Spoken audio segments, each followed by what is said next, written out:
चलिए अब हम लोग क्वेश्चन नंबर 5 देखेंगे, बहुत ही शानदार और दमदार तरीके से है कि यूक्लिड विभाजन प्रमेयिका का प्रयोग करके दर्शाइए कि किसी धनात्मक पूर्णांक का घन 9m+1 या 9m+8 के रूप का होता है। तो चलिए हम लोग देखते हैं कि यूक्लिड विभाजन प्रमेयिका क्या है। तो होता क्या है कि a बराबर BQ प्लस R, जहाँ पे B भाजक होता है और यहाँ पे हमारा है 9m या 9m+1 या 9m+8। तो देखिए इससे पता लगा कि B के जगह पे 9 9 9, तीनों में 9 है, यानी भाजक हमारा कितना हो गया 9। भाजक कितना हो गया 9। अब हम लोग B के जगह पे 9 ले सकते हैं, तो 9 लेंगे तो थोड़ा सा लंबा कैलकुलेशन होगा, तो B के जगह पे 3 भी मान लेंगे तो हम लोग का बन जाएगा। तो चलिए अब हम लोग बनाते हैं, लिखते हैं हल। माना कि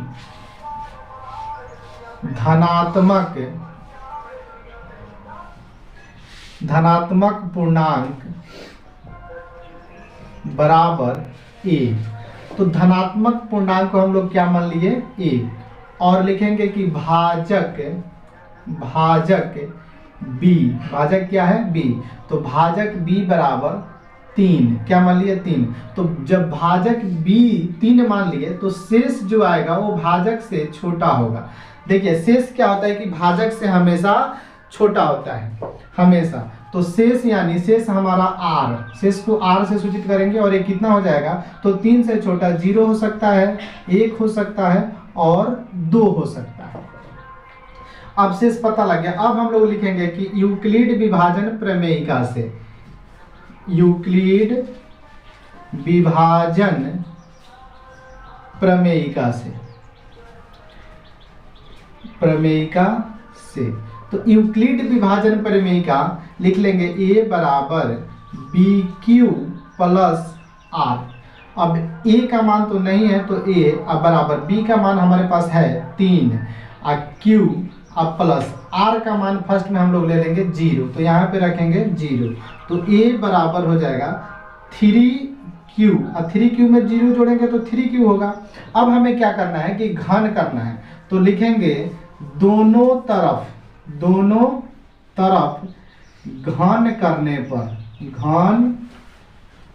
करने पर। तो चलिए हम लोग दोनों तरफ घन कर लेते हैं। तो इधर जब घन करेंगे तो ये हो जाएगा a का q, अब बराबर इधर घन करेंगे तो ये हो जाएगा 3 3 9 देगा 27 q का q।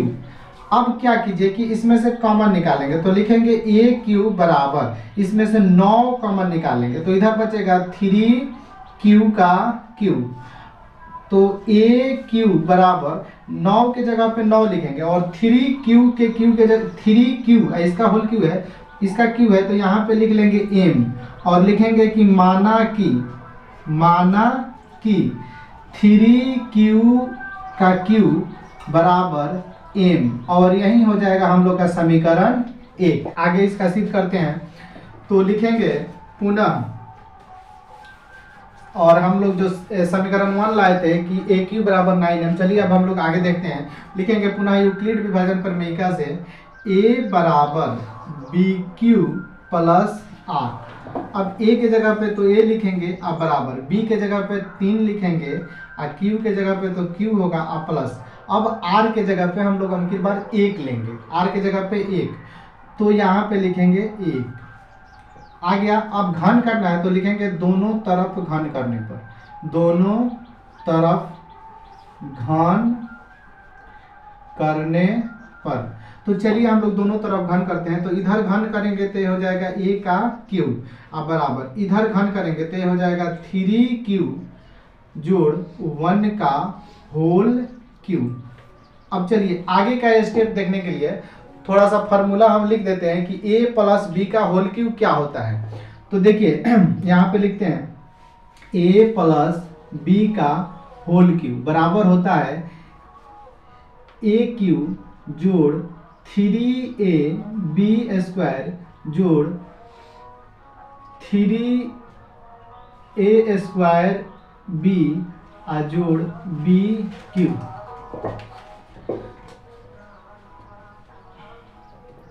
चलिए यहाँ पे ए क्यू जोड़ थ्री, सॉरी यहाँ पे थोड़ा सा गड़बड़ हो गया, इसको देख लेते हैं। ए क्यू जोड़ 3a² बी जोड़ 3ab² प्लस बी का क्यू। तो चलिए अब इसमें हम लोग बैठाएंगे, तो यहाँ पे लिखेंगे a का क्यू अब बराबर, अब यहाँ पे लिखेंगे a का क्यू, तो a के जगह पे 3q है तो लिखेंगे 3q का होल क्यू अब प्लस 3a² b, तो यहाँ पे लिखेंगे 3 और a के जगह पे हम लोग लिखेंगे 3q और इसका स्क्वायर है तो यहाँ पे स्क्वायर दे देंगे, और b तो b के जगह पे लिखेंगे हम लोग 1 अब प्लस 3ab², तो 3 गुना a का मान है 3q गुना b का स्क्वायर, यानी कि यहाँ पे लिखेंगे 1 का स्क्वायर। तो चलिए आगे इसको हम लोग हल करते हैं, तो इसको लिखते हैं a³ बराबर, अब यहाँ पे देखिए 3q का q निकालेंगे तो 3 3 9 3 का 27 q का q अब प्लस यहाँ पे 3q का स्क्वायर निकालेंगे तो ये हो जाएगा 9q², और 9q² से 3 में गुना करेंगे तो 27। चलिए और यहाँ पे हम लोग यहाँ तक लिखे हैं, देखिए यहाँ पे bq अभी लिखना है तो लिखेंगे जोड़ b का q, तो b के जगह पे कितना है 1 तो लिखेंगे 1 का q। अब चलिए हम लोग इसको देखेंगे, तो a का q जोड़ इसको लिखेंगे 27q का q अब प्लस इसको देखिए 3 का स्क्वायर 9 और 9 से 3 में गुना करेंगे तो 27, 27 में 1 से करेंगे तो 27, और यहाँ पे हो जाएगा q का स्क्वायर जोड़। चलिए इसको गुना कर लेते हैं, तो 1 का स्क्वायर 1 होगा, 1 में 3 से गुना करेंगे तो 3 और 3 में 3 से करेंगे तो 9 अब प्लस 1 का क्यूब करेंगे तो 1 होगा। अब देखिए a का क्यूब बराबर, अब इस तीनों में कॉमन देखते हैं तो 9 कॉमन है तो 9 निकाल लेंगे, तो इधर बचेगा 3q का क्यूब जोड़ इधर बचेगा 3q² प्लस इसमें बचेगा q प्लस 1। अब देखिए इतना को हम लोग m मान लेंगे, क्या मान लेंगे m। चलिए इसको ऊपर लिख देते हैं क्योंकि नीचे दिखाई नहीं देगा, तो यहाँ पे हम लोग लिखते हैं, एक बार आप लोग इसको देख लीजिए बढ़िया से, तो यहाँ पे हम लोग लिखते हैं कि a³ बराबर लिखेंगे 9 और यहाँ पे 3q² प्लस 3q का cube plus 3q² plus q के जगह पे हम लोग ले लेंगे m अब प्लस ये 1 है तो 1 और लिख लेंगे पोस्ट में कि माना कि इसको लिख लेंगे 3q का cube plus 3q² plus q 3q बराबर m। तो यही हो गया हमारा समीकरण 2। अब देखिए समीकरण 1 आया था कि a³ बराबर 9m और समीकरण 2 आ गया कि a³ बराबर 9m प्लस 1। इसी प्रकार हम लोग सिद्ध करेंगे कि a³ बराबर 9m प्लस 8।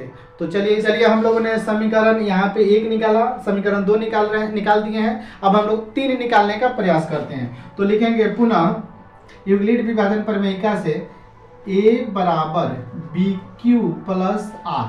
अब a के जगह पे तो a लिखेंगे, अब बराबर b के जगह पे हम लोग 3 ले लेंगे, 3q प्लस r के जगह पे अबकी बार हम लोग 2 लेंगे, तो यहाँ पे लिखेंगे 2। तो a बराबर 3q प्लस 2 आया। अब लिखेंगे दोनों तरफ घन करने पर, दोनों तरफ घन करने पर, तो चलिए दोनों तरफ हम लोग घन करेंगे, तो इधर घन करेंगे तो ये हो जाएगा a का क्यूब अब बराबर इधर घन करेंगे तो ये हो जाएगा 3q प्लस 2 का होल क्यूब। अब देखिए यहाँ भी क्यू यहाँ भी क्यू आ गया, a प्लस b का होल क्यूब हो गया, तो यहाँ फॉर्मूला लिखा हुआ है कि a³ plus 3a² plus 3ab² plus b³। तो इस पे हम लोग मान रखेंगे, तो चलिए हम लोग मान रखते हैं a³ बराबर a का क्यूब, a का मतलब है 3q का होल क्यूब प्लस 3a² तो 3 और a² तो a के जगह पे है 3q का स्क्वायर गुना b के जगह पे हमारा कितना है 2 प्लस 3 गुना 3a, तो a के जगह पे लिखेंगे क्यू गुना बी का स्क्वायर, तो बी के जगह पे लिखेंगे 2 का स्क्वायर अब प्लस बी का क्यू, तो बी के जगह पे लिखेंगे 2 का क्यू। तो चलिए इसको फार्मूला पे बैठा दिए हैं, अब इसको हल करते हैं। तो लिखेंगे ए क्यू बराबर 3 का क्यू, तो 3 3 9 3 का 27 क्यू का क्यू अब प्लस 3 का क्यू 9, 3 का स्क्वायर 9, 9 से 3 में गुना करेंगे तो 27, 27 दूना 54, तो यहाँ पे हो जाएगा 54 क्यू स्क्वायर अब प्लस, चलिए इसको गुना कर लेते हैं। तो 2 का स्क्वायर हो जाएगा 4 और 3 3 9 होगा, यहाँ पे हो जाएगा 36 क्यू अब प्लस यहाँ पे 2 का क्यू हो जाएगा 8। अब देखिए यहाँ पे ए है, तो ए क्यू बराबर इसमें से कॉमन देखिए, तो इसमें से 9 कॉमन है, तो 9 निकाल लेते हैं। तो इधर हमारे बचेगा 3 क्यू का क्यू अब प्लस यहाँ पे 9 निकालेंगे तो बचेगा 6 क्यू स्क्वायर अब 9 ठीक है। और फिर यहाँ से निकालेंगे 9 तो बचेगा 9 चौका 4 4 बचेगा 4 क्यू और प्लस आएगा 8। अब लिखेंगे कि ए क्यू बराबर 9 और इतना को हम लोग मान लेंगे एम, इतना को क्या मान लेंगे एम, अब प्लस हो जाएगा 8 और लिखेंगे कि माना कि 3 क्यू स्क्वायर 3 क्यू का क्यू अब प्लस 6 क्यू स्क्वायर अब प्लस 4 क्यू बराबर एम। ये हो जाएगा हमारा समीकरण 3। तो इस प्रकार देखिए समीकरण 1 है कि ए क्यू बराबर 9m, समीकरण 2 है कि ए क्यू बराबर 9m प्लस 1 और समीकरण 3 आ गया कि ए क्यू बराबर 9m प्लस 8। तो इस प्रकार लिखेंगे, अतः स्पष्ट होता है कि लिख देंगे कि अतः समीकरण 1 2 और 3 से यह स्पष्ट होता